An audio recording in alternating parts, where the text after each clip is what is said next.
How about on the production side, Chris and Nicole? What changes are you seeing in your side? We talked about companies being rolled up into larger companies.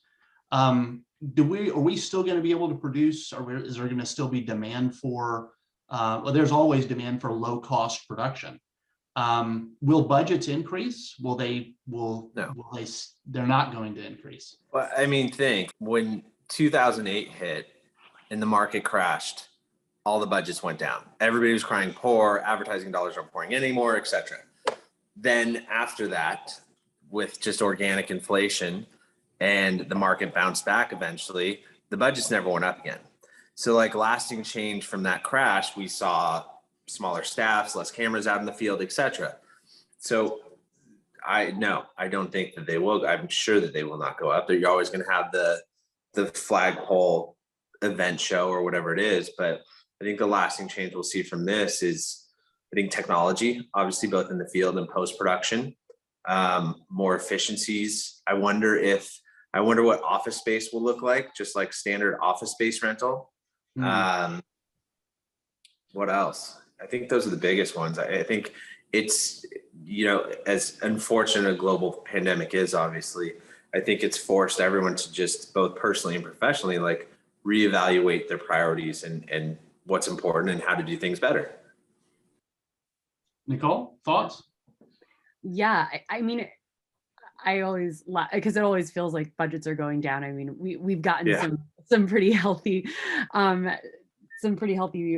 I think it's always going to depend on what the content is too. I think it's very much attached to that, but I can't but when you get too big, you create a vacuum and somebody else comes and fills that space that can do it at that price or can do it. And so I think for me, I'm really interested in the creative process as well. I know that this is more of a business kind of conversation and conference, but the creative process, I think, has been extremely affected. I think that was one of the most difficult things about going full on remote. Talking about the water cooler talk or being able to just pop in, or people just overhearing some of the conversations that were happening, like that's all gone. Like the idea of being in a room, like a writer's room, in which you get to bounce ideas off of each other and have like lots of time and just pop in or steal somebody for a little bit to just have that creative brainstorm. It doesn't necessarily translate to these Zoom calls or phone calls or whatever. You can, and we've learned to do that, obviously, but I don't know that it still gets to the essence of what we had before. And same thing with edits. Like, it's wonderful and it's awesome, Chris, that you're looking overseas for post-production and things, but not being in an edit room is just like mind-blowing and slows it down so much. When you go back and forth on 5 emails and 5 phone calls, and then if you would have just been sitting there, it would have been 5 seconds. And so I'm just really interested. I think that's the only time kind of offices come back, is to recreate that creative energy and be able to bring people together like that. Is same thing for post-production and being able to facilitate that type of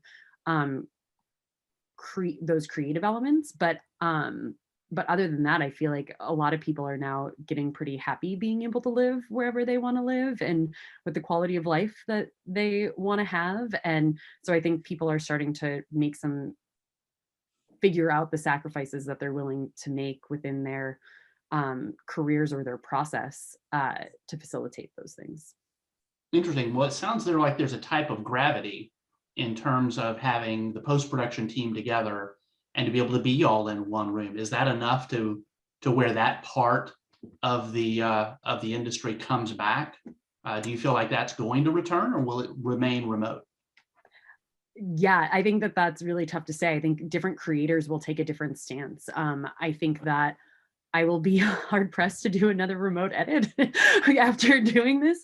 And we're just in this really intense post-production with a post-production team of 10 that are all working at different places. And there's been lots of technologies that have risen up to be able to fill that need.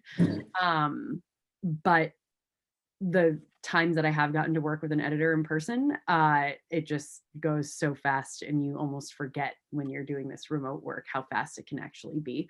So I do think that elements of post-production and writers' rooms and like that type of pre-production will come back.